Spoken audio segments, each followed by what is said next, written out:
Hello students, welcome to Shiny Max. 8ஆம் வகுப்பு எடுத்துக்காட்டு 1.31 பார்க்கலாம். சுருக்குக. இதை நம்ம சுருக்க போகிறோம். ஃபர்ஸ்ட் சப்டிவிஷன் கொஸ்டின் எடுத்து எழுதிருங்க. ரூட் 2 7/9.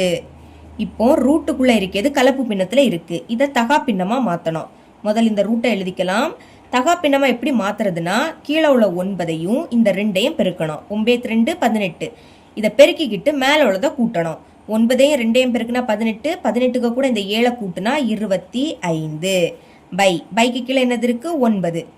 இனி இந்த ரூட்டு ரெண்டுக்குமே பொதுவாக இருக்கா? தனித்தனி எழுதிருங்க. ரூட் 25 பை ரூட் கீழே என்னது இருக்கு? 9. அடுத்து ரூட் 25 எப்படி எழுதலாம்? 5 பெருக்கல் 5. 5ஐயும் பெருக்குனா 25 கிடைக்கும். அதனால அப்படி எழுதிக்கிட்டேன். அப்புறம் ரூட் 9 எப்படி எழுதலாம்? 3 9. இப்போ ரூட்டுக்குள்ள 2 வாட்டி 5 இருக்கு. அப்போ ஒரு 5 வெளியே எடுக்கலாமா? பை அதே மாதிரி இங்க ரூட்டுக்குள்ள 2 வாட்டி 3 இருக்கு. ஒரு 3 வெளியே எடுத்துருங்க. இப்போ நம்மளுக்கு கொஸ்டின் வந்து கலப்பு பின்னத்துல கொடுத்துருக்காங்க.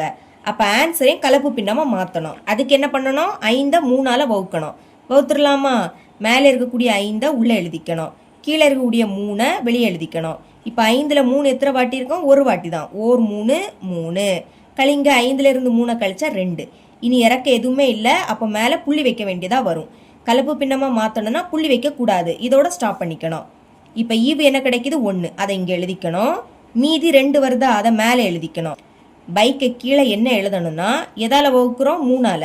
அப்போ பைக்கை கீழே அந்த 3 எடுத்து எழுதிருங்க. இதுதான் இதோட ஆன்சர்.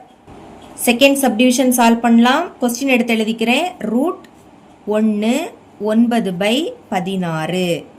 ஓகே, இப்போ இது கலப்பு பின்னத்தில் இருக்குது. தகா பின்னமாக மாற்றணும். முதல்ல அந்த ரூட்டை எடுத்து எழுதிக்கலாம். தகா பின்னமாக எப்படி மாற்றுறதுனா, கீழே உள்ள 16ஐயும் இந்த 1ஐயும் பெருக்கணும். 16ஐயும் 1ஐயும் பெருக்குனா 16. பெருக்கிக்கிட்டு மேலே உள்ளதை அதுக்கு கூட கூட்டணும். 16க்கு கூட 9 கூட்டினா என்ன கிடைக்கும்? 25. பைக்கு கீழே என்னது இருக்கு? 16. அதை அப்படியே எடுத்து எழுதிருங்க. இனி இந்த ரூட் பொதுவாக இருக்கா? அதை தனித்தனியாக எழுதிக்கலாம். ரூட் மேலே 25 இருக்கு.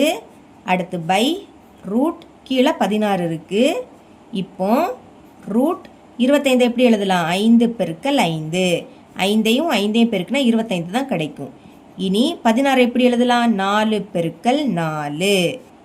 இப்போ ரூட்டுக்குள்ள 2 வாட்டி 5 இருக்கா? ஒரு 5 வெளியே எடுத்துடலாம். அடுத்து கீழையும் ரூட்டுக்குள்ள 2 வாட்டி 4 இருக்கு. ஒரு 4 வெளியே எடுத்துடலாம். இப்போ இதை கலப்பு பின்னமாக மாற்றணும். அதுக்கு வகுக்கணும். பாருங்க, மேலே உள்ள 5 உள்ளே எழுதிக்கலாம். கீழே உள்ள 4 வெளியே எழுதிருங்க. 5ல் 4 ஒரு வாட்டி தான் இருக்கும். ஒரு 4 4.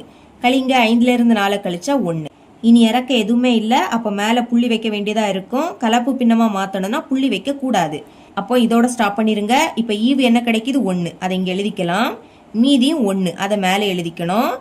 எதால வகுக்கிறோம்? 4ஆல. அதை கீழே எழுதிருங்க. இதுதான் இதோட ஆன்சர். இவ்வளவுதான் இந்த சம்.